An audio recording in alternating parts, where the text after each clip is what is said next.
What's going on, everybody? Critical Writing back here again. Today I'm going to be bringing you another review for HBO's newest limited series, Sharp Object, and this is the review for episode 7, which is called Falling. Now, I have reviewed every single episode of this show so far, and there's only one more episode left in this series. Now, there is only these 8 episodes, and then there is no more of this show. They're going to wrap it up all nice and tightly, hopefully in a bow next week. But if you don't know, this show stars Amy Adams, Patricia Clarkson, Chris Messina, and so many other phenomenal actors and actresses. This episode, actually this whole series, has been directed by John Mark Valley, who also directed Big Little Liars.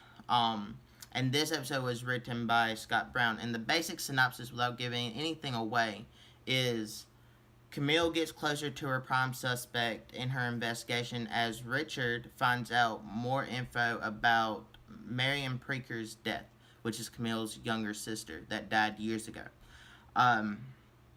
Now, this episode really explained a lot. Not everything, but a lot happened in this episode. And wow.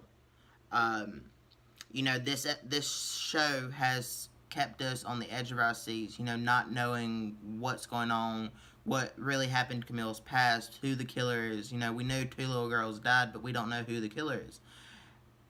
And in this episode, they revealed the killer. Camille figured it out. Or did she? That's the thing. This could be a whole smoke and mirrors thing. Camille thinks it's one person, but it could, in all actuality, be someone totally different. And that's what I love about the show. If you've been following my review, I have talked about how this show has, there's really 2 main characters in the show, Camille and Richard, who is the detective. Camille is from the town, and Richard is new to it, as we are in the show. We don't know how everyone acts, and we don't know the true motives of everyone. And everyone in this show, in this town, is all self-absorbed, and, they're just real assholes. They're condescending assholes. Every single last one of them, just about. And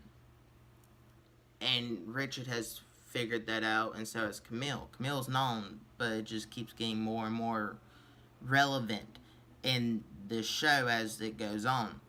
I have talked about how the town is its own character, and how every single last person that shows up on screen helps develop out the town. And in this episode, it really, not so much the town, it went into a new section of the town, to another bar, but it also, let us know some of the characters that we've been following and thought were good. They tried to be good, but they really didn't do what was right by the person that happened to. And we learned a lot more of the people's intentions in this show. The true intentions. We've had theories and stuff like that, but we finally learned the true intentions of everybody. Just about. And I love this episode. I think this episode was great. It was well paced. We learned a lot. A lot of questions were answered. Not all of them, but a lot of them. The cinematography, as always, is gorgeous. The costumes are phenomenal. You can really get a sense of, the setting is its own character in itself. When I talk about the town, the setting of the town, I can't remember actually what it's called right now. I'm slipping on the name. But yeah, you really get this gritty undertone, and you think it's one thing. This show has constantly been leading us to thinking it's one thing, and then it's not, and then it's this thing, and then it's not. It's so many twists and turns, and next week I can't wait to see how they wrap it up. I have a feeling that they're going to wrap it up nicely. It's going to be one of those shows that has an ending, but there's no justice or nothing like that. But yeah, I really did love this Sharp Objects episode 7, Falling. I think it's probably one of the best episodes in this series so far. It was well paced, well edited, well acted. The acting is phenomenal. Everything about this episode was just great. Actually, this whole show is great. If you haven't watched the show, go watch it. It's really worth watching. But anyways, now I'm going to get into spoilers. I do this every week. I talk about what exactly happened in the show, and then I give my theories and stuff like that, and then we talk about it in the comments, like always. So, I'm going to count to 3. You have moments to click over to the ending, which I will put a little thing up here telling you what time is the outro or when I get done talking spoilers. But if you don't want to click on over there, thank you for watching. I hope you enjoyed. Let me know if you have watched this show. If you're not, but hopefully if you have, you're staying around for the ending. But yeah, go check it out, and check out all my other content, because I do have a lot of content up. Movie reviews, unboxings, gameplay, stuff like that. And like the video, share the video with like friends, family, everyone that you know, people that you don't know, and subscribe. And for you guys who don't want to watch the, little whatever, thank you for watching. But now, I'm going to do spoilers. So, yeah. This episode picked up the next morning of where the last episode ended, which it ended with Camille, drunk and high. And she saw a little girl in a mirror, which is Marion. I'm guessing it's Marion. Tell her it's not safe here. And that tells me, and like I said in the last video, it tells me that the killer is in the house, which I was right. The killer, we found out that, the killer was Adore, her mom. Which, I had that hunch. But I was like, nah, it's probably the sister. It has to be her sister. Her younger sister, Alma. But it's Adore. Adore has this sickness, and they said it, where, she has to be adored and loved. And, she likes helping sick kids because she's needed. And she gets off on that shit. So she poisoned Marion, which is how Marion died. And that's why she cremated Marion. And she's poisoned and killed the other 2 girls. And she even mentioned with Richard in the house on episode 5 at the party that there was 2 little girls found dead in the house, which was probably Adore also. And then now she's slowly poisoning her youngest daughter. Camilla is the only one that never gave into the whole bullshit. She was always independent and didn't need her mom's help when, her mom said she was sick when she really wasn't. She didn't want her mom to take care of her. So that's how Camille never got poisoned and died. But in that same sense, with her doing that, it also saved her life, but it's also really fucked up her, mentality, because, her mom said in a couple episodes back that she never loved her. And that, Camille never had love in her life. She don't know who her real dad is, but her stepdad, I think, is in on it, to be honest. I think he knows exactly what Adore does, and he does nothing about it. He probably even helps her, because he is, in love with her, and likes to be controlled by her, and probably fears her. A lot of people fear her. Her friend, can't remember her name, but her friend even knew about it. The one that's always been nice to Camille, that's how Camille figured it out. Richard gave Camille the medical sheets for Marion's death.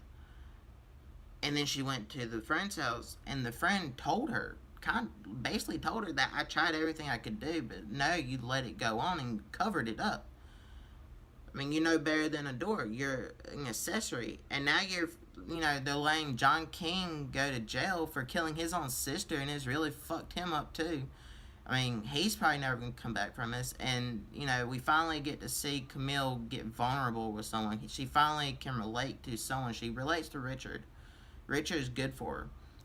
But she hooked up with John King because they were drinking, which is something, but they're both injured. They're both in this thing together. They both have lost sisters and don't know why they lost them. Don't know who did it. And then, you know, he saw the writings on her where she carved words into her, and that led to them, him reading them and not judging her, and supporting, kind of embracing her, and she just got wrapped up into it. It's probably the first person she's let read her body, and yeah, I mean, it was, it was finally nice to see her relax and get with someone that she felt comfortable enough with to, show all her flaws too. But he had flaws also. But then Richard, of course, had to find out, and then basically said that, you let one bad thing happen in your past and it dictates your life, and you have a sob story and blah, blah, blah, and you're nothing more than a drunk and a slut. And that's really fucked up with her. I can really see that, fucking up her whole mentality even more. And as for her publisher, her boss, who obviously knows everything that's happened that she knows of, the gangbang, the, being raped, everything with her mom, the writings, even his wife knows, because I think they truly care for her. And she called them all, and, upset. And he said, get on a plane. She's not going to. She's going to go confront her mom because she wants to save Alma's life. But I think he's going to get on a plane. He'll probably come to Wingap. That's the name of the town. Wingap, to save Camille from this. From, going back into her distraught mindset. But yeah, like I said, a lot of stuff happened, and I know I kind of just said stuff that y'all already know, but, I want to talk about it and like that, because it helps me, think about it. When we talk about it and just say, like, list off things that happened, for me, it helps me come up with, try to figure out what's going to happen in the next episode. Like I said, I think that her stepdad's in on it with her mom. I think that it's possible the chief of the police knows that it's a door that does it, but he's willing to sacrifice John King because why not? The whole town of Wingap has, put a target on his back anyway, so it's not going to matter. Someone has to go down for it. Better not be Adora, who I believe is actually his mistress. They hook up, and I think that he's Camille's dad. There's so much going on in this show, and I'm truly enjoying it. I've enjoyed every single episode. Yeah, I can't remember if I graded this episode, but I'm going to give it a 5 out of 5. But anyways, guys, comment down below. Let me know what you guys thought of this episode. If you agree with my hunches about the stepdad and the chief and all of them being in on it. Also, let me know if you believe that Dora is truly the killer, or do you still think it's someone else? Who knows? This could be smoke and mirrors. But, yeah, guys, in the description, I have links to my Instagram, Twitter, and Facebook pages. You can click on over there for updates on personal life, things I'm working on, my scheduling, when I'm going to upload certain things.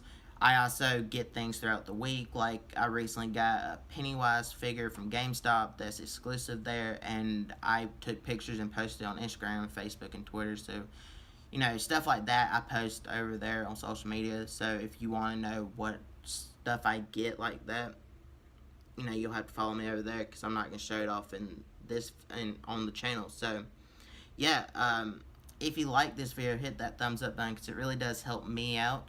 Also, share it with all your friends, family, everyone that you know, and even people that you don't know.